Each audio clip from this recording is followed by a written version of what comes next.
Fala, meu povo! Muito bom dia a todos vocês que estão de primeira no canal do UOL Esporte no YouTube. Sejam todos muito bem-vindos a um desfile de informações que começa agora. O Palmeiras perdeu e o Abel Ferreira ficou pistola. O Flamengo com revezamento de goleiros. O Corinthians reclamando da arbitragem na partida em que foi derrotado pelo Atlético Mineiro. O Cruzeiro também estará em pauta hoje, que está muito bem, o time mineiro venceu mais uma e o Fortaleza vai ser desenhado na prancheta do PVC.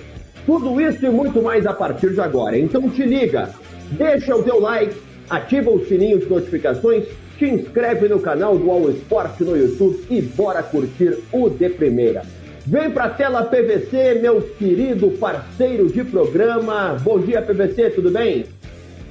Tudo certo. Estava terminando de fazer uma conta aqui. No final de semana, 272.111 torcedores pagaram ingresso para assistir o Campeonato Brasileiro, o que dá uma média de 27.200 por partida. A média só sobe, são 23 mil aproximadamente a média de público do campeonato, que é a segunda maior de todos os tempos. A maior foi a do ano passado. Deixa eu te perguntar, PVC, por que, na tua opinião, essa média cresce? O que está levando mais gente aos estádios? Plano de sócio-torcedor. E principalmente os planos com fidelização, que é o que fez mudar o cenário do Corinthians. O Corinthians foi quem ensinou isso para boa parte dos torcedores. Palmeiras e São Paulo, hoje, o São Paulo desde este ano só, mas o Palmeiras já há bastante tempo, há mais de 10 anos, repete o cenário em que, se você quiser ter prioridade no preço e preço justo, você tem que ter uma presença de superior a 80%. Então, por exemplo, vou citar o caso do plano do Palmeiras. Para você ter 80% de presença, você tem que ir a 7 de 8 jogos no intervalo de 2 meses, certo? Se você tem 4 jogos por mês, você precisa ir em 7 dos 8 em 2 meses. Para ter 80% de presença. Se você tem 80% de presença, você tem prioridade 1 na compra, em qualquer circunstância. Seja semifinal de Libertadores, seja decisão do Campeonato Brasileiro, seja Palmeiras e 15 de Piracicaba, seja a Copa do Brasil contra o Flamengo. Então, para você comprar o ingresso contra o Flamengo, pelo preço justo, você tem que ter ido em todos os jogos. Em quase todos os jogos. Quanto é esse preço justo? 95% do setor norte, do Gol Norte, do Allianz Parque, 95% são sócios torcedores. E esses sócios torcedores pagam R$ 144,90 pelo plano mensal. Se você dividir isso por 4 jogos no mês, o ingresso sai R$ 36,50. R$ 36,50 por jogo, para ver Flamengo e Palmeiras. Hoje eu vou no cinema e vou pagar 55. Entendeu? Então, assim, nem todos os planos são assim. Né? O plano de São Paulo melhorou este ano com fidelização. O plano do Corinthians não te dá 100% de desconto no ingresso. Mas se você é sócio, você vai pagar R$50 no ingresso. Se você não é sócio, você vai pagar 120, 130, 150. Isso, com o entendimento de que o sócio tem que estar presente, tem feito mais gente ir ao estádio. Apesar de as pessoas continuarem dizendo que o futebol está elitizado, né? Mas minha filha vai comprar ingresso de Palmeiras e Flamengo por R$ 36,50 e vai ao cinema por R$ 55. É verdade, uma baita conta, né? Uma baita matemática que tem que fazer, que é verdadeira no futebol e na vida da gente. Bom, o PVC estava falando... Oi, diga. Só completar uma conta. As pessoas dizem assim, mas o cara não tem cartão de crédito. Depende, né? Tem um garçom do Mochiquim que eu costumo ir em São Paulo, que ele fala que ele mora numa favela em Pirituba e que ele não vai ao estádio, mas esse dinheiro ele tem, cartão de crédito ele tem. Ele só não tem o hábito de ir ao estádio. Então, às vezes, a gente menospreza quem quer ir. O fato é que os estádios nunca estiveram tão cheios no Brasil. Aliás, estiveram no ano passado só. E é um movimento crescente. Isso é importante para o futebol, né? Porque ter sempre boas médias, mesmo que não chegue ao do ano passado, mas que fique perto, é sempre muito bom para o futebol brasileiro como todo. Agora a gente tem que melhorar o produto. Temos que melhorar o dentro de campo, porque as pessoas estão indo e merecem um espetáculo melhor. Mas isso é outro debate, outra análise, outro ponto de vista que a gente tem que fazer. Deixa eu falar sobre a nossa enquete rapidinho, antes de partir para o primeiro tema propriamente dito do programa. A nossa enquete é a seguinte, ó. Você acha certo poupar jogadores do Brasileirão? Como o Palmeiras fez, o Palmeiras preservou diversos jogadores. Sim, só se vencer os jogos. Tipo assim, só vale poupar se ganhar. Se não ganhar, não vai. Sim, em qualquer circunstância ou não. Não vale preservar jogadores. E aí, PVC, qual é a tua opinião na nossa enquete? Minha opinião é sim, facinho. Mas tu não vai saber se ganhou o jogo antes, né? Quando tu decidir preservar, tu não sabe se ganhou. Não, eu acho que o Tite preservou. O Tite preservou quantos titulares ontem? Bom, Matheus Cunha vai jogar. Então, o Wesley, Fabrício Bruno, Léo Pereira, Vinha, De La Cruz, Alan. 6 titulares. 6 titulares prováveis do jogo de quarta-feira foram preservados no jogo de ontem. Não dá para ter certeza absoluta antes da escalação de amanhã. O Tite fez bem, né? Porque ele poupou e ganhou. O Abel fez mal, né? Porque ele poupou e perdeu. Eu acho que tem circunstâncias e tem momentos em que tem que poupar. O Abel tinha que preservar. Ele tinha que preservar. Você pode dizer, mas ele preservou mais jogadores do que se imaginava. Mas ele tinha que preservar. Você vai fazer 11 jogos no intervalo de 34 dias, de 36 dias, 11 jogos, e não são jogos quaisquer, porque tem pressão psicológica para enfrentar o Flamengo numa decisão, tem pressão psicológica para enfrentar o Botafogo nas oitavas de final da Libertadores, e tem jogos que você não podia perder no Brasileirão, mesmo contra o Vitória. O jogo para preservar era contra o Vitória e é contra o Cuiabá. Então, não tem alternativa. Você vai preservar quando? Contra o São Paulo? Você vai preservar contra o Botafogo? Não, então era contra o Vitória. Aí você vai dizer, mas poupou gente demais. O Palmeiras foi campeão brasileiro com o time reserva outro dia. Não foi? O Filipão, em 2018, eu costumava dizer, Marinho, que o Palmeiras campeão do Filipão não tinha time A, tinha time B de Brasileirão e time C de Copas. E ele mirou ganhar a Libertadores e colocou o time principal nas Copas e não conseguiu ganhar a Libertadores e ganhou o Brasileiro com o time B. Então, assim, cara, funciona quando ganha. O Palmeiras foi campeão brasileiro com o time reserva outro dia. Aí você não, poupou jogador demais. Então, o que não dá é para você... Você pode discutir essa situação do Estevão. Sorte e azar também existe na vida. O Abel colocou o Estevão para ganhar ritmo, porque ele estava 10 dias sem jogar, e o moleque machucou o tornozelo de novo. Né? Então, aí você pode dizer, mas por que botou o Estevão? De fato, por que botou o Estevão? Mas também tem um pouco de falta de sorte nesse caso. O Abel Ferreira, ele se irritou muito, partindo diretamente para o Palmeiras, nosso primeiro assunto, com essa derrota para o Vitória, né? Ele reclamou principalmente, segundo a apuração do nosso colega Flávio Latif, com os jogadores Richard Rios e Gabriel Menino. Há justificativa para tamanha reclamação, tamanha insatisfação do Abel Ferreira, PVC? Eu acho que há. Eu acho que há, sim, porque o Rios, assim, você vê que ele... A operação do Flávio Latif é muito boa. E ele cita primeiro um lance do Gabriel Menino comecinho do segundo tempo, o jogo estava 0-0 ainda, o Menino domina uma bola, dá um chapéu num espaço curto e é desarmado e toma cartão amarelo.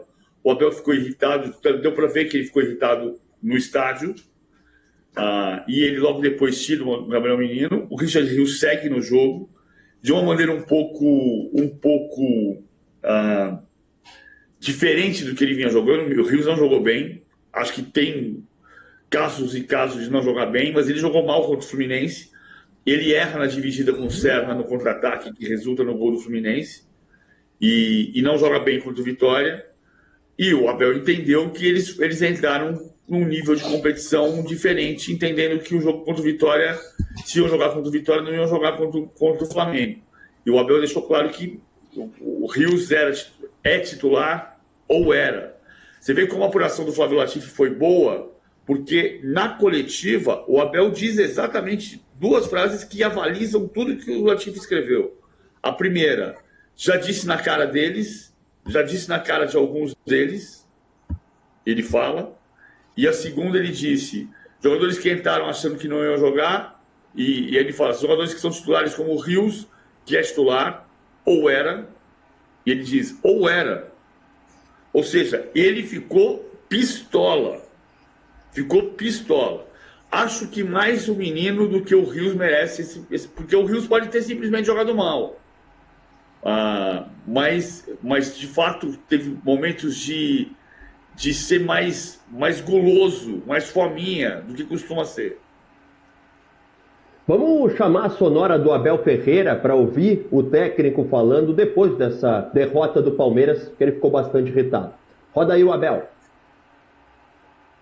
E acho que os jogadores que entraram hoje, e eu já lhes disse lá dentro na cara de cada um, achei que houve jogadores que, como o teu colega estava a dizer, acharam que por jogar este jogo não iam jogar no próximo. Pensaram errado, mas é por pensar assim que se calhar no próximo não vão jogar. Eles têm que entender que todos os jogos são finais, todos os jogos são importantes, não há jogos nem mais nem menos importantes. Há jogos importantes e que nós temos que ganhar, e este era um deles. Aí o Abel Ferreira, na apuração do Flávio PVC, ele ainda cita que o Abel disse para o Richard Rios, bom, a Copa América acabou, agora é o Palmeiras, dando a entender que ele estava ainda com a cabeça no que ele tinha feito pela seleção da Colômbia. Existe um fundo de razão nessa situação? Tu achas que ele pode estar daqui a pouco ainda vivendo da Copa América, pensando na Copa América, PVC? Eu acho que pode, mas vamos pegar um caso menos grave do que esse, de menos repercussão do que essa. O primeiro jogo do Piquerez, depois da convocação do Uruguai para a Copa América, e o Piquerez não foi convocado, foi um jogo que o Piquerez jogou muito bem, muito determinado, e fazia alguns jogos que ele não estava jogando bem. E o Abel na coletiva diz, parece que a não convocação fez muito bem para o Piquerez. Ou seja, ele também já tinha entendido, em outros casos, com outros jogadores, que era preciso dar uma chacoalhada. E ele falou, a não convocação fez muito bem para o Piquerez. O Piquerez voltou a jogar bem, melhorou de produção e acabou tendo a lesão depois, né? A lesão no jogo contra o Botafogo também, lá no Newton Santos. Então o Abel tem tido muito esse olhar. Agora, o problema, Marinho, é que você entrar no vestiário e dar curto-circuito e dar uma bronca desse tamanho, e quando vaza, isso tem dois mecanismos no grupo. Um, que é o grupo entender que de fato precisa reagir, que tem obrigações a cumprir com o clube que paga o salário. Outra é o grupo achar que o técnico foi do limite. E em alguns momentos isso vai fazer bem e outros vai fazer mal. O Abel tem experiência para julgar que precisava fazer esse choque dentro do vestiário. Eu lembro de um choque do Filipão em 99, no começo do ano, e naquele ano ganhou a Libertadores, então o choque deu certo. Já acontece essa história algumas vezes, mas eu acho a história maravilhosa.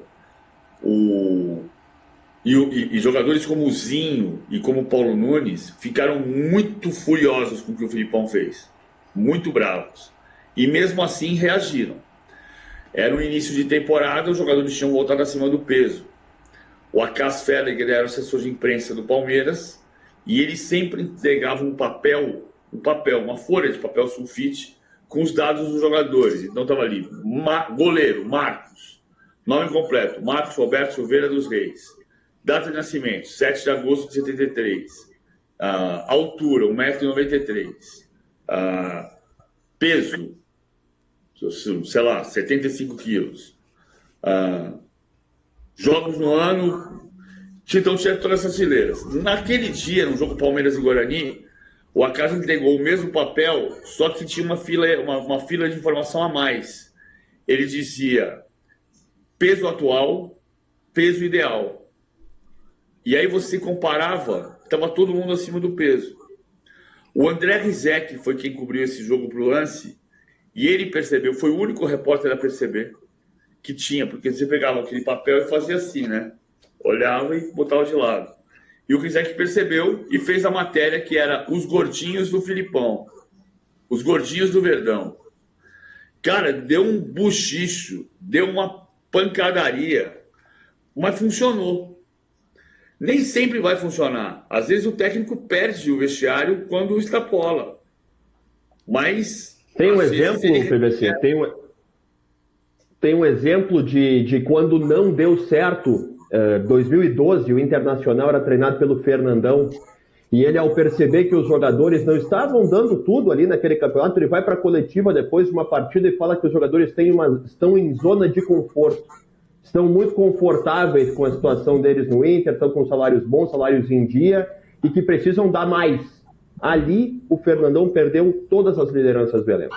A partir dali, o Inter não conseguiu se encontrar mais, perdeu, tanto que em seguida o Fernandão, maior ídolo da história do Inter, né, que infelizmente morreu em 2014, ali, em seguida, ele acabou sendo demitido e nunca mais conseguiu recuperar aquele grupo de jogadores cuja principal liderança era, inclusive, o D'Alessandro, que não tinha lá a melhor relação com o Fernandão, muito por conta desse episódio da zona de conforto. Dá certo e também dá errado, né, PVC? Exato. Isso a gente só vai medir a médio prazo. A gente só vai medir na sequência da temporada. O caso do Filipão deu certo, o caso do Fernandão deu errado. O caso do Abel a gente vai saber a curto prazo, né, na sequência do que vai acontecer. Porque, por exemplo, ano passado ele teve um problema com o Arthur. O Arthur disse para ele, pela minha apuração, que ele não estava se sentindo confortável jogando como meia, porque o que acontecia num dado momento de 2023, o Filipão esticava o Mike como ala, e com isso, quando você faz uma movimentação ofensiva, fazendo 3-2-5, o Arthur, que era o ponta direita, vinha um pouco para dentro. E quem fazia a largura do campo era o Mike. E o Arthur foi falar primeiro com o auxiliar do Filipão, do Abel. E falou, porque eu não estou confortável nessa posição. E aí o Abel chamou o Arthur para conversar. E o Arthur reproduziu isso e o Arthur perdeu espaço no terreno, no campo. O Abel disse para ele, cara, mas eu preciso de um jogador que faça essa função. E se você não pode fazer essa função, eu vou substituir por outro jogador. E foi o que aconteceu. O Arthur perdeu o terreno. Ele não foi desleal, ele foi honesto. Eu preciso de um jogador que faça essa função. Se você não está confortável para fazer essa função, eu tenho que procurar outro jogador para fazer essa função. O Arthur parou de jogar. E depois foi embora. Pode acontecer isso com o Rio. Pode, com certeza. PVC, deixa eu puxar um outro assunto aqui ainda sobre Palmeiras para nossa pauta, porque o Estevão, mais uma vez, gera algum tipo de preocupação, né? Por causa da situação do tornozelo, voltou a sentir. O que tu pode nos contar sobre a situação desse jogador? Vou mostrar primeiro a imagem. A imagem é chocante da lesão que ele teve contra o Vitória, que foi no mesmo tornozelo esquerdo. Olha o tornozelo esquerdo do Estevão. Eita, tá? Virado, totalmente virado. E o Estevão tinha tido contra o Botafogo uma lesão que atingiu o ligamento, mas não era cirúrgica, do Estevão no tornozelo esquerdo e joelho esquerdo. E ele passou 10 dias se recuperando, como a gente disse aqui nas semanas passadas. A previsão era que o Estevão voltasse contra o Flamengo. O trabalho era para que ele voltasse contra o Flamengo. Ele ficou bom antes. Teoricamente ficou bom antes e por isso começou como titular contra o Vitória. Fez um jogo nota 6,5. E aí teve a lesão no segundo tempo e saiu de maca sem conseguir pisar o chão. Saiu do estádio pisando, mancando um pouco do pé esquerdo. É o mesmo tornozelo machucado. O entendimento é de que ele precisa de atenção e cuidado. O caso não é cirúrgico. A primeira boa notícia é que não é cirúrgico e não precisa de um novo exame para saber que não é cirúrgico. Agora, ele precisa de cuidado porque é uma lesão repetida no mesmo lugar. E porque ele é um jogador ainda em formação. Quando se diz informação, ainda em formação, eu entendo. Ainda em formação física. O corpo dele ainda não está pronto. Ele é um jogador de 17 anos. Então precisa ter cuidado para não deixar uma lesão que vire crônica. Isso significa que ele não vai viajar para o Rio? Questionei. A resposta é: vamos avaliar. Então é ainda menos grave do que pareceu de cara, deu um susto. O Abel falou na coletiva que preocupava e preocupa, mas me parece que há uma chance concreta dele viajar ao Rio para um jogo contra o Flamengo e provavelmente não começar jogando, provavelmente começar no banco de reservas. Meu palpite é que ele viaja e fica no banco, mas não dá para ter certeza de que ele vai viajar. Dá para ter certeza de que o caso não é cirúrgico. E esse é um ponto importante. Claro, com certeza, mas imagino que não vai estar 100%, né? Até por isso que deve começar na reserva, né, PVC? Imaginar que se está 100% em tão pouco tempo de uma lesão, a gente viu a imagem ali, ela é bem forte a imagem, assim. 100%, acho que a gente pode descartar do Estevão, né? Eu acho que... Eu não descarto 100% não, porque o Abel está encantado com ele. Se ele tiver condição de jogo, não estiver sem dor, eu não descarto que ele comece jogando. Mas acho que ele vai para o Rio e começa no banco. Só que acho que mais importante do que o que eu acho ou deixo de achar é a informação. O caso não é cirúrgico, mas o caso merece atenção. Cuidado, porque ele é um jogador de informação e não pode permitir que a lesão fique repetitiva. Vai ter atenção e vai se avaliar se ele viaja ou se ele não viaja para o Rio de Janeiro. Uma coisa que essa situação do Estevão nos faz pensar, PVC, é que o Palmeiras está com vários jogadores lesionados, né? Tem o Mike, tem o Piquerez, tem vários atletas, o próprio Murilo. Claro que cada um tem o seu motivo, mas a análise pode passar também pelo trabalho do Abel. O Abel daqui a pouco está puxando demais, está exigindo demais, e independente do motivo de cada um, está ocasionando esses problemas de lesão? Acho que não, porque o Piquerez foi joelho e foi no jogo. Não é muscular. O Estevão pode ter a ver com a configuração do corpo dele aos 17 anos, ele ser ainda muito franzino. O Mike foi um lance em que ele abriu muito a perna, forçado pelo jogador do Cruzeiro. Não foi o Barreal que se choca com o Mike. E o Mike abriu um espacate, assim, por isso que ele teve uma lesão muscular de virilha. Mas é um lance sui generis, é um lance muito forte. O Bruno Rodrigues teve uma lesão no começo do ano, quando o gramado do Allianz Parque não estava bom, e voltou e teve a lesão repetida aliás, teve outra lesão na volta aos treinos. Eu acho que é isso. Então eu não acho que é porque... Eu acho que o Abel está forçando sim, mas eu não acho que essas lesões, pela característica das lesões, que são de pancada, de torção, são mais acidentes de trabalho do que sobrecarga muscular.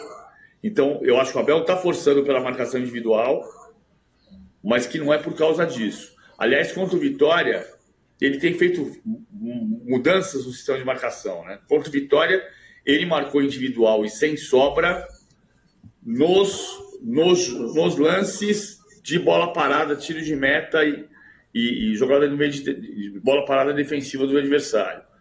Quando o Vitória tinha a bola e recompunha, o Palmeiras jogava com sobra. O Naves fazia a sobra na maior parte dos momentos e o Vitor Reis saía na caça do Janderson. A gente falava sobre essa situação de jogadores lesionados, ou do Abel tá puxando demais, está preservando, perdeu para o Vitória. Para fechar de Palmeiras, PVC, você acha que o grande problema nesse jogo, especificamente contra o Vitória, foi individual? Daí a cobrança do Abel, Rios, Gabriel Menino, que a gente falou agora mesmo, ou ele foi coletivo? O Palmeiras não conseguiu se encontrar coletivamente e por isso foi derrotado? Eu acho que foi coletivo. O primeiro tempo do Palmeiras foi melhor, mas o Abel falou do momento ruim do ataque do Palmeiras. O Palmeiras tem o time que mais finaliza no Campeonato Brasileiro, mas não é o que mais finaliza certo, portanto, ele é o que mais finaliza errado. Está faltando pontaria. E para tá faltando pontaria, um pouco porque está faltando repertório. Piorou muito o repertório de bola parada do Palmeiras. O Palmeiras está muito mais marcado na bola parada. Por isso não tem saído gols de escanteio, nem de faltas laterais. E o Palmeiras começa, então, por isso, a circular muito a bola na grande área. E você já sabe que ela vai para o lado direito, ou para o Estevão, ou para o Dudu, para tentar o cruzamento. Mas, mesmo assim, foram 18 finalizações. No primeiro tempo, eu tenho o número de memória. No primeiro tempo foram 13 finalizações, 3 dentro da área. 3 dentro da área. Importante esse número, porque foi só o primeiro tempo, né? E o gol do Osvaldo, que tira o Jai chegou atrasado na jogada. No jogo contra o Fluminense, o Palmeiras finalizou só 7 vezes, foi o menor número do ano. E das 7, nenhuma dentro da área. Contra o Vitória, no primeiro tempo, foram 13. Ou seja, o dobro do que foi contra o Fluminense, praticamente. E 3 dentro da área. Então, melhorou. O segundo tempo, não. O segundo tempo, o time circulava a bola, a bola caía para o lado do campo para tentar o cruzamento. O Abel reclamou dessa falta no Lopes, eu acho que não foi o problema. O problema é o posicionamento defensivo que permite o contra-ataque na volta. É o lance do segundo gol do Mateuzinho.